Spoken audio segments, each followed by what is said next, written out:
So joining us now is a gentleman, and we've seen him at a couple of our meetings. And if you're on Twitter, and I know a lot of you might not be on on Twitter.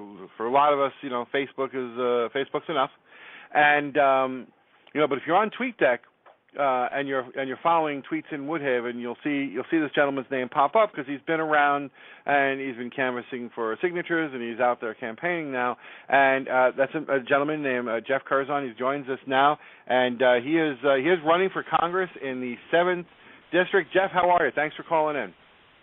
I'm great, thank you, Ed. Good evening, and good evening, Woodhaven. So now you are campaigning for a spot in a very unusual looking district that starts in Lower Manhattan in Chinatown, winds its way up and around through Brooklyn, and ends up here in Woodhaven. So as you're going around, I'm curious, like, first of all, what kind of feedback are you getting from Woodhaven? What kind of issues are you hearing that are important to the people of Woodhaven?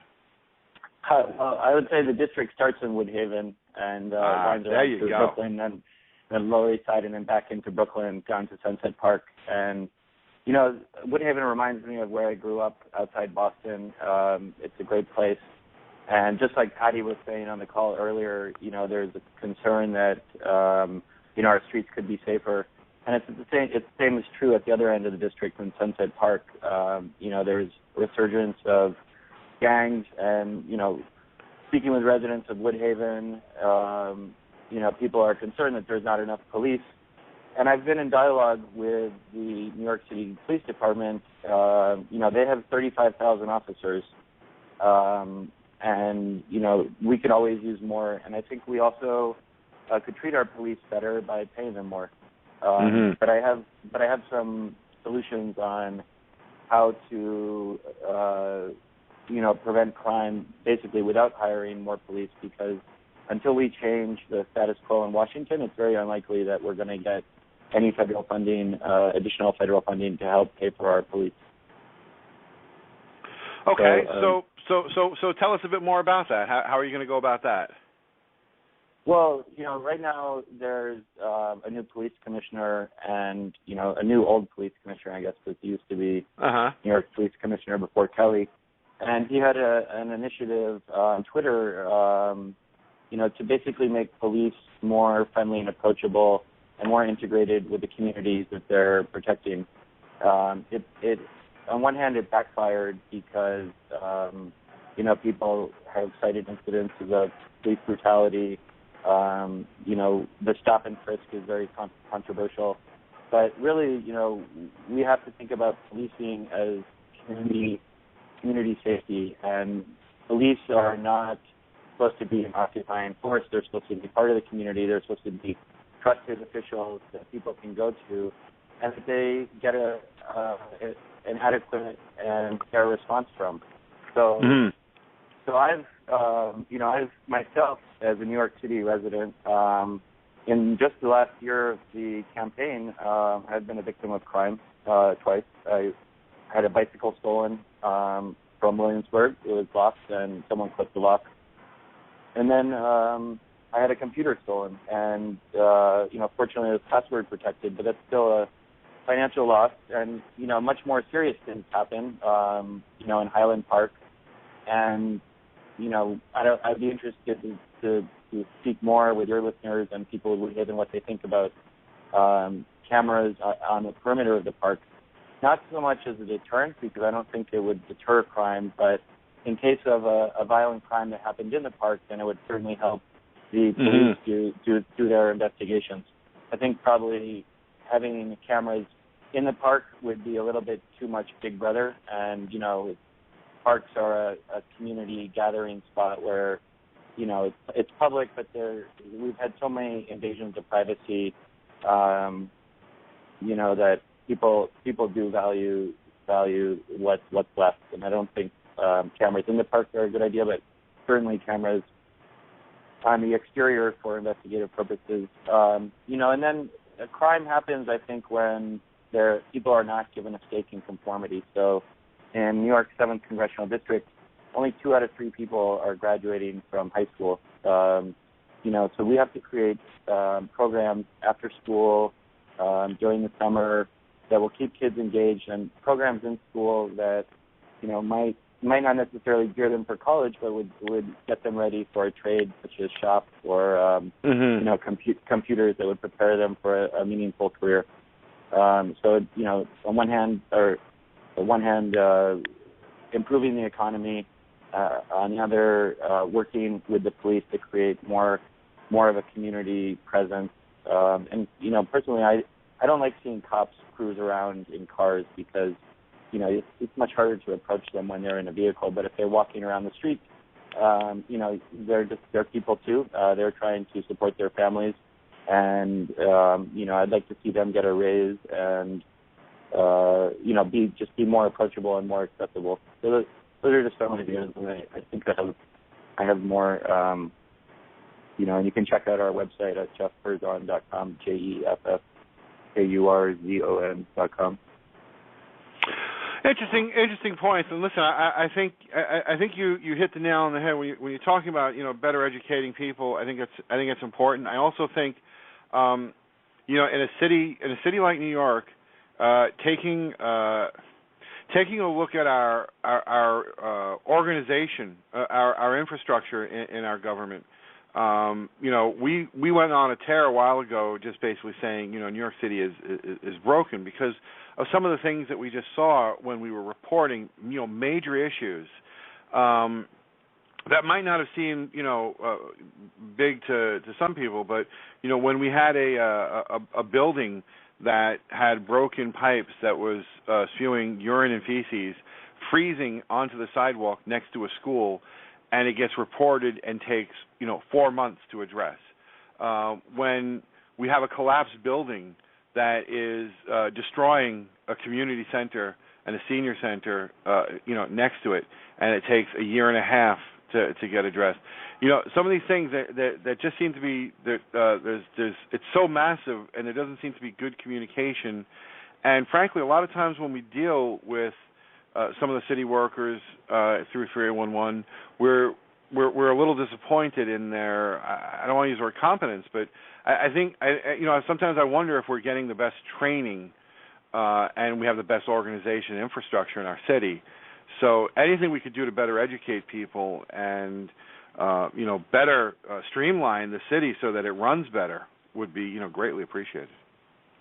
Yeah, well, I think as a member of Congress, I can help with communicating with city agencies and lighting a little bit of a fire under those agencies. I've heard numerous complaints about the Department of Buildings being slow, and that what happened to the senior center, is completely unacceptable. It was not handled properly by the city agencies, and there's a lot of unlicensed work that goes around the city, which creates safety hazards for not only the people living in units that have that unlicensed work, but the adjoining units, and that's what happened with the senior center when the building collapsed. It was just failure of inspection, and then after the building collapsed, there's I'm not advising on a legal basis, but it seems to me that there was certainly a private remedy of nuisance that the damage was done to the senior center, and but the public remedy should be pressure on the owner of a building like that to immediately rectify the situation. I'm not sure what the exact remedy is from a public standpoint, but maybe in something like eminent domain, and say, look, we're going to buy this from you and we're going to expand the senior center because the most important citizens are the senior citizens, and they're trusted guardians of the past and history, and they should be treated with dignity. Very good. On another topic here, and this is something that's been a focus, and I believe at one of the meetings you were at, I think it was brought up, and that is some discussions on affordable housing, which nobody's against. I mean that's the one thing everyone wants to see affordable housing, but there is a concern about some discussions of legalizing basement apartments in our communities, and some concerns about what that's going to bring our communities to. Because already we all know that there are a lot of illegal conversions. We know it. We see, 2-family houses with 7 satellite dishes, or 4 mailboxes, and or 4 or 5 cars, parked around that 2-family home. We already see the effects of overcrowding, and congestion in our community. And while I wouldn't say that we're at a breaking point in Woodhaven here, we do see other communities that are reaching that, and we're concerned about what the legalization of basement apartments would mean to our community. What's your take on that whole issue? Well, this seems to me an important issue, but it's a symptom of a greater problem, and that's that nearly half of New Yorkers are spending over a third of their combined household income on rent. So as has been said before, the rent is too damn high, and on the one hand, it's not just rent. On the other hand, it's living expenses in general. And when those expenses go up and income doesn't rise, and during the last 15 to 20 years, middle class income has not gone anywhere. So relative purchasing power has gone down. So that's a problem. People can buy less with their money today than they could in the past. So I don't see our economy going on the right path. What to do with the legalizing the basement apartments, I think, is a local land use issue. But what I can say as a future member of Congress is that I'll promote policies for mixed income housing, because it's the problem all over the district. Most politicians use affordable housing as a buzzword, and I get that. I get why they do it. The residents want affordable housing, but to me, affordable housing is a hollow word, because if you're a millionaire, then or multimillionaire, then paying $5,000 a month for a 1-bedroom is affordable. But the question is, how do we bring rent to a reasonable level for ordinary citizens, such as myself, because my rent is very expensive, and I'm thinking like, well, if I've been an attorney for more than 10 years, why am I paying more than a third of my income on rent? And so it's like, what can we do? And we can tell our elected leaders that we want subsidies for middle income housing and low income housing. I think that's working with developers and saying, look, you want to build here, you're going to have to make 40% of your units available to middle and low income housing. I think I've got a lot of hope in Mayor de Blasio for expanding the amount of housing, so that this issue of legalized basement apartments will be less of an issue. I do happen to believe in property rights. So if I were the owner of a house in Woodhaven and I've seen my relative income go down over the last 15, 20 years, I would say, well, look, if I'm not using the basement, I could rent it out and earn some extra income. I would be all about that. But there has to be a corresponding update to the infrastructure to support that. And that's, and it's a really interesting discussion with the Riders Alliance, and I fully support their work with, making buses that will help improve people's transit times to where their jobs are. So I don't know. Did I answer your question, Ed? Absolutely. Very, very, very good. So last question here. I want to thank you so much for calling in. It's been a real pleasure. And this question actually comes from our chat room, and it's a very controversial issue, especially here in New York City with what our mayor went through. But how do you eat your pizza? When you got a slice of pizza in front of you, how do you eat it? How do I eat it? Well, I had 3 slices of pepperoni tonight for dinner from my local place here in Dumbo. So I guess I eat it often and a lot.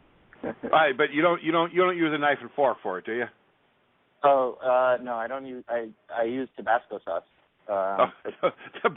Tabasco sauce. That's interesting. Okay. Yeah, that's a good one. one. Perhaps my favorite pizza shop in the city is Luigi's on Fifth Ave in South Slope, Sunset Park. He's got my vote for Jeff Curzon sign up in his store, and I think it's a mom and pop shop, and our government needs to do a much better job of supporting small businesses like Luigi's, and that's not a controversial question, Ed. Maybe the Tabasco sauce is controversial. I'm sure not everyone. No, I think that's listen. I think that's a good listen. We applaud individuality. So yeah. All right. Well, listen. Hungry.